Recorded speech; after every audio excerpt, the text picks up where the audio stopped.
Hello students. ये आज जो है मुझे काफ़ी समय के बाद में मौका मिला है और किसी कारण से अत्यधिक व्यस्तता की वजह से मैं ये वाला एपिसोड नहीं दे पा रहा था। Process control in spinning and advance spinning, इसके पहले के 2 एपिसोड्स हो चुके हैं इसमें। तो एक बार मैं रिकैप कर देता हूँ कि मैंने क्या क्या बताया था, मेरा पर्पज़ क्या है इसको टेकअप करने का। देखिए, आप लोग अभी तो ये पेपर है आपका फाइनल सेमेस्टर में टीटी के बच्चों के लिए, टेक्सटाइल टेक्नोलॉजी के बच्चों के लिए।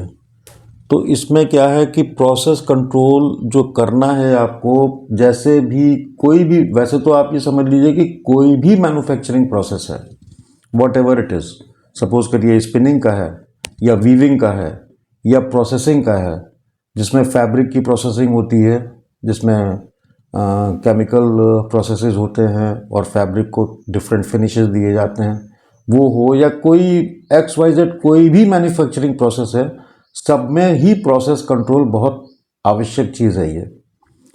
तो पढ़ तो आपने लिया, पढ़ने के बाद में जब आप इंडस्ट्री में जाते हैं तो इंडस्ट्री में सिर्फ प्रोडक्शन की मारामारी रहती है और आपको ऊपर में इतना टेंशन रहता है कि आपको रिजल्ट देना है, आपको प्रोडक्शन डाउन नहीं होना चाहिए, ये आपको देखना है शॉप फ्लोर पे, मतलब प्लांट में लेवल पे, क्वालिटी भी डाउन नहीं होनी चाहिए। तो इतना स्ट्रेस रहता है डिपार्टमेंट के अंदर कि आप सिस्टमेटिक आप सोच नहीं पाते कि हमको सिस्टमेटिक करना कैसे है। तो अगर ये चीज़ आप पढ़ेंगे और इस चीज़ को मद्देनज़र रखते हुए आप डे टू डे जब आप जॉब में रहेंगे तो वहाँ भी आपको डे टू डे ऐसे ही करना है। और जैसे जैसे आपका प्रमोशन होगा विद टाइम, 1 साल के बाद में, 2 साल के बाद में, 3 साल के बाद में, 4 साल के बाद में, जैसे जैसे आपका प्रमोशन भी होगा, आप अप्रेंटिस लेवल से आप एंटर होते हैं इंडस्ट्री में, फिर आप सुपरवाइज़र बनते हैं, फिर आप शिफ्ट के इंचार्ज बनते हैं, फिर आप जो है जनरल शिफ्ट में आते हैं। पहले शिफ्ट लेवल में करते थे, सेकंड ड्यूटी, मॉर्निंग शिफ्ट भी कर रहे हैं, इवनिंग शिफ्ट भी कर रहे हैं, नाइट शिफ्ट भी कर रहे हैं। उसके बाद में आप जनरल शिफ्ट में आते हैं, जिसमें कि आपको जनरल शिफ्ट में रहना है तो आपको तीनों शिफ्ट का आपको प्रोडक्शन देखना है, क्वालिटी देखनी है और सबकी अकाउंटेबिलिटी आपके ऊपर आएगी, है ना। तो प्रोडक्शन भी देखना है, क्वालिटी भी डिटीरियोरेट ना होनी चाहिए, वो भी आपको देखना है, और मेंटेनेंस। तो सारे एस्पेक्ट्स को ले करके जितना सिस्टमेटिक वे में आप अपनी वर्किंग को करेंगे उतना ही आपका एडवांसमेंट होगा, वही आपके प्रमोशन के चांसेस होंगे, आपकी मार्केट वैल्यू बढ़ेगी, आपकी स्किल डेवलप होती चली जाएगी ओवरऑल। और over a time, long time of period या सर्विस आप कह लीजिए, तो आपका प्रमोशन भी औरों के मुकाबले जल्दी होगा और आपका लेवल भी ऊंचा हो जाएगा। तो अब कहाँ तक आप कर ले जाओगे, that depends upon you and your efforts with a systematic approach to every problem in the department. तो जैसा कि मैंने पहले आपको बताया था, प्रोसेस कंट्रोल में सबसे पहले चीज़ आती है सिलेक्शन ऑफ रॉ मटेरियल। ये मैं बता चुका हूँ और आप पहले पिछले वीडियोस में आप देख लीजिएगा इसको फिर से एक बार।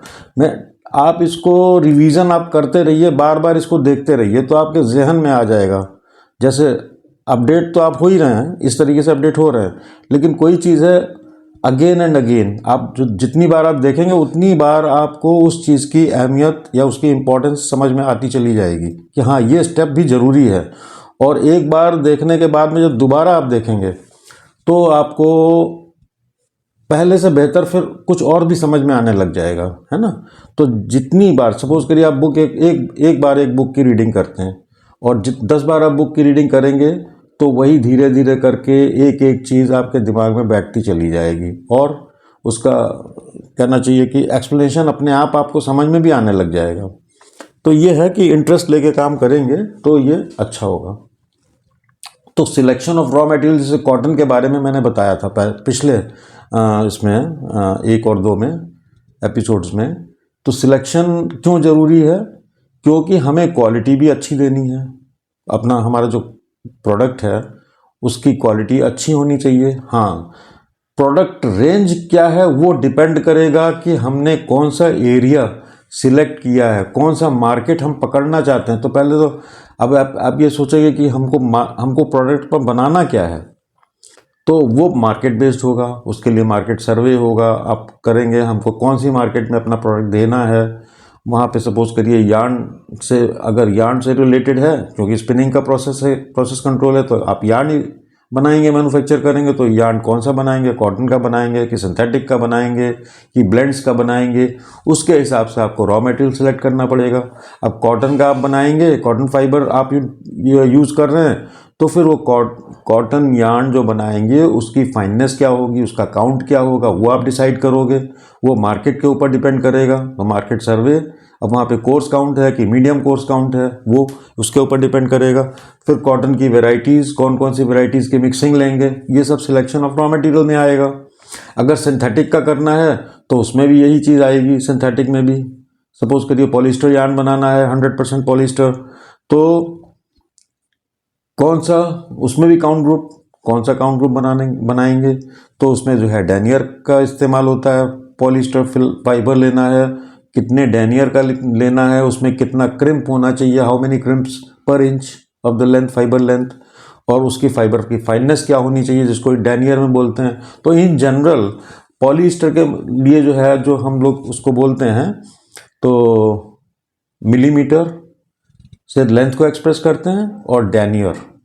तो सपोज करिए कि अब उसमें 1.2 डेनियर, 1 डेनियर, 0.9 डेनियर तक भी आ गए हैं, जो माइक्रोफाइबर्स जो हैं, तो उसमें 0.9 डेनियर तक आ गया, मतलब जो फाइनेस्ट फाइबर। उसके बाद में जो है उसका जो क्रॉस सेक्शन होता है, क्रॉस सेक्शन पे भी डिपेंड करता है, कैसा कैसा है, ट्राइलोबल है कि सर्कुलर है ना, कि किस तरीके का क्रॉस सेक्शन का उसकी शेप के ऊपर डिपेंड करता है। और फाइननेस से क्या होता है, कोर्स भी हो सकता है, पर कोर्सर काउंट अगर आपको स्पिन करना है तो कोर्सर काउंट के लिए आपको डेनियर, ज़्यादा डेनियर का लेना पड़ेगा। फाइनर काउंट के लिए फाइन डेनियर का लेना पड़ेगा। और लेंथ भी उसी तरीके से, length for getting a stronger yarn you have to select fine denier and longer length. सीधा फंडा वही है। जो स्पिनेबिलिटी फाइबर की जो प्रॉपर्टीज़, जो एसेंशियल प्रॉपर्टीज़ हैं, वो कॉटन में भी और इसमें भी, चाहे वो कोई सा भी फाइबर हो, वो बेसिकली वही एसेंशियल प्रॉपर्टीज़ हैं जो सबके लिए स्पिनेबिलिटी में काम आती हैं। तो नीडलेस टू से वो सब आप लोग जानते हैं कि क्या क्या चीज़ें होती हैं, कौन कौन सी क्वालिटीज़ आती हैं। तो ये तो सिलेक्शन ऑफ रॉ मटेरियल हो गया। अब देखिए क्या हुआ, रॉ मटेरियल सिलेक्ट करने के बाद में हम मिक्सिंग पे आते हैं। तो मिक्सिंग भी हम पिछली बार आपको बता चुके हैं कि मिक्सिंग कैसे लगाते हैं, उसमें क्या क्या करते हैं, कैसे हम मिक्सिंग को होमोजीनस रखेंगे, मतलब किसी भी पॉइंट से अगर हम मिक्सिंग से फाइबर लेंगे तो अगर कॉटन फाइबर है तो उसमें कितना प्रोपोर्शन किस कॉटन की वैरायटी का हमने लगाया हुआ है। सपोज करिए 3 प्रकार की वैरायटीज़ हैं कॉटन की, तो ए, बी एंड सी, और 20-20 और 60 का हमने रेशियो रखा हुआ है, प्रोपोर्शन रखा हुआ है। तो 20 + 20 + 60 इज 100%। ठीक है, तो हम out of the whole lot हम कहीं से भी विड्रॉ करेंगे, अगर सैंपल ड्रॉ करेंगे तो सब जगह से हमको same proportion of all the 3 varieties हमको मिलनी चाहिए। तो इसको कहते हैं होमोजीनस मिक्सिंग होना चाहिए। ठीक, तो अब मिक्सिंग का लेयर बाय लेयर लगाएंगे और फिर vertically we have to cut it. अच्छा, एक बार जब हमने मिक्सिंग लगा दी तो ये भी मैंने आपको बताया था पिछले उसमें एपिसोड में कि उसको हमको कंडीशनिंग के लिए we have to allow some time, say for 24 hours we have to allow that mixing to stand for 24 hours. उसको ह्यूमिडिटी प्रोवाइड करते हैं उस चैम्बर में, ताकि कॉटन फाइबर जो है वो जितना उसका जो है मॉइस्चर रिगेन वगैरह है उतना वो एक्वायर कर लेगा, तो उसके बाद में उसकी प्रोसेसिंग अच्छी हो जाती है। उसमें कुछ ऑयल स्प्रे करते हैं, कुछ मॉइस्चर स्प्रे भी करते हैं हर लेयर को स्प्रेड करने के बाद में। उससे क्या होता है कि प्रोसेसिंग के दौरान फाइबर जो है वो फ्लाई नहीं करता है, कम करता है, बहुत रिड्यूस हो जाता है।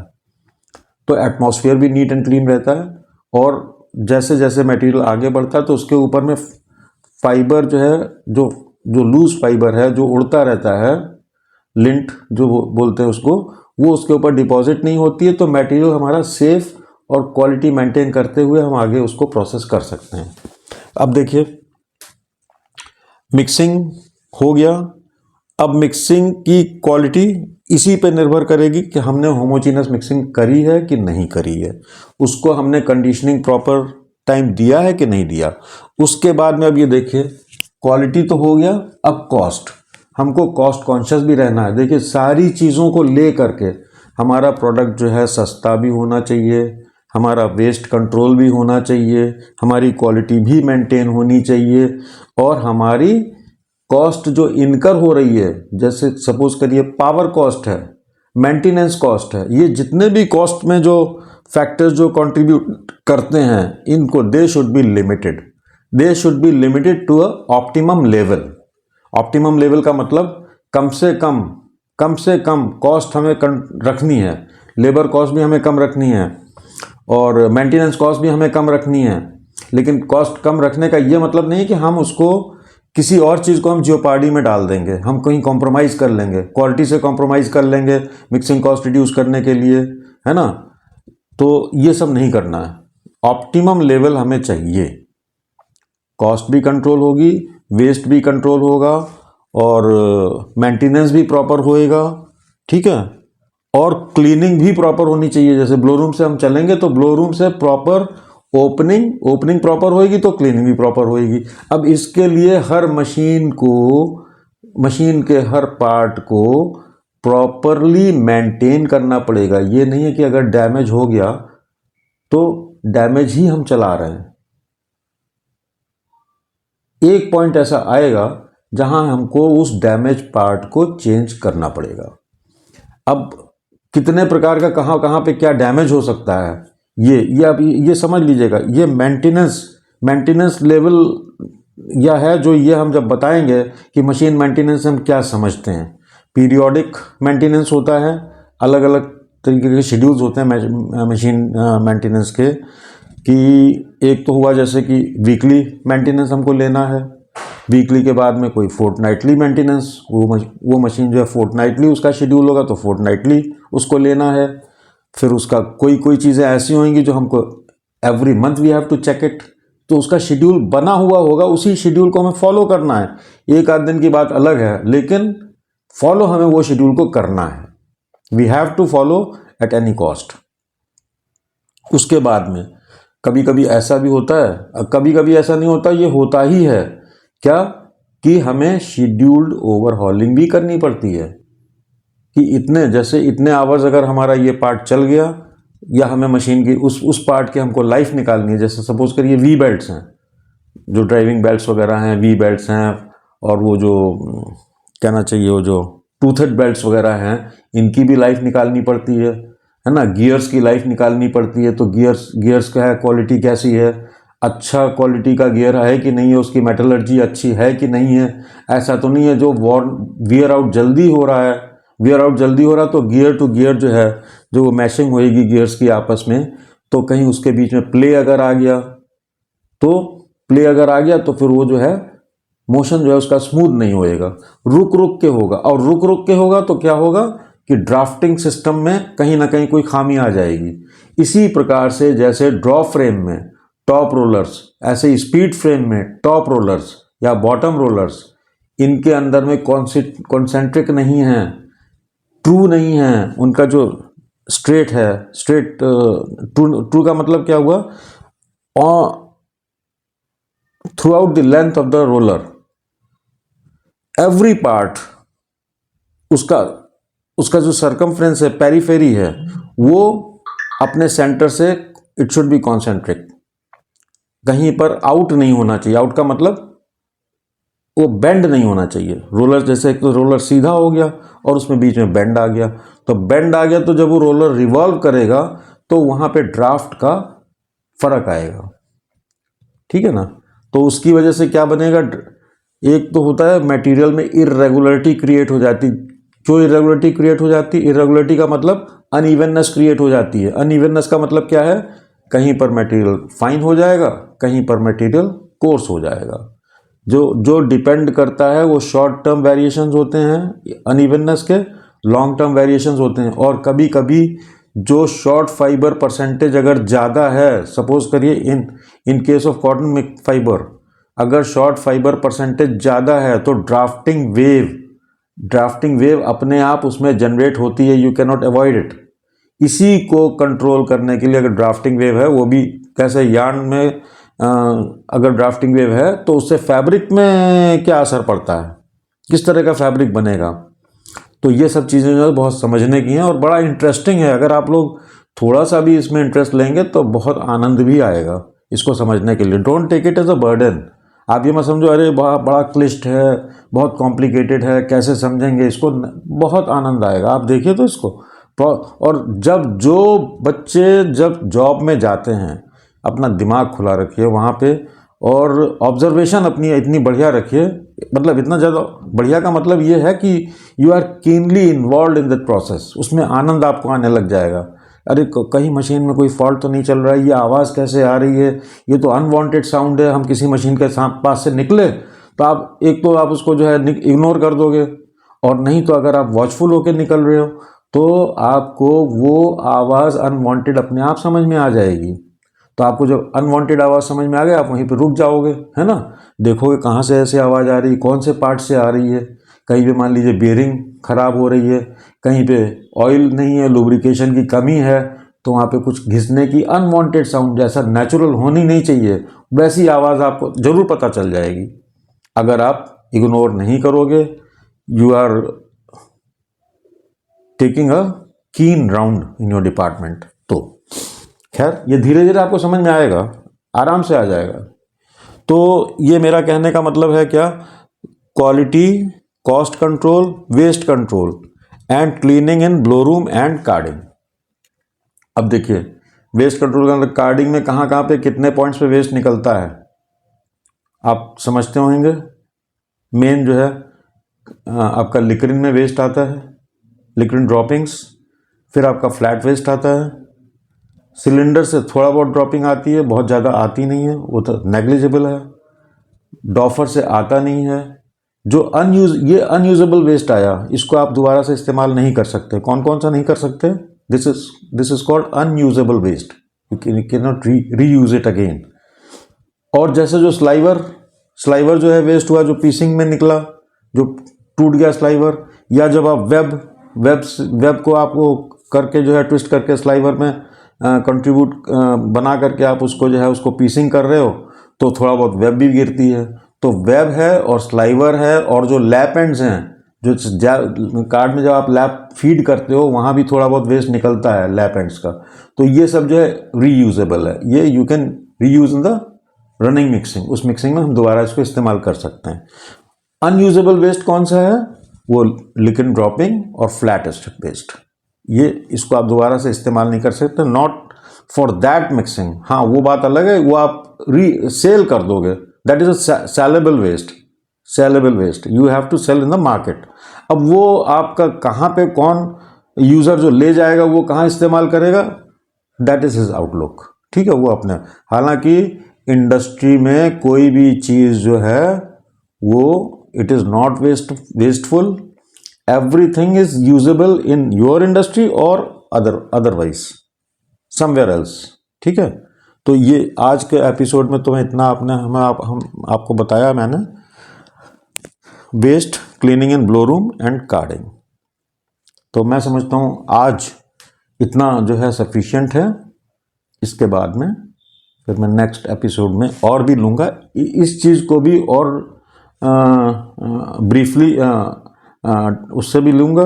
ब्रीफ तो मैंने कर ही दिया है, इसको और क्या कहना चाहिए, थोड़ा विस्तार से ले लेंगे इसको, ठीक है। तो थैंक यू फॉर दिस।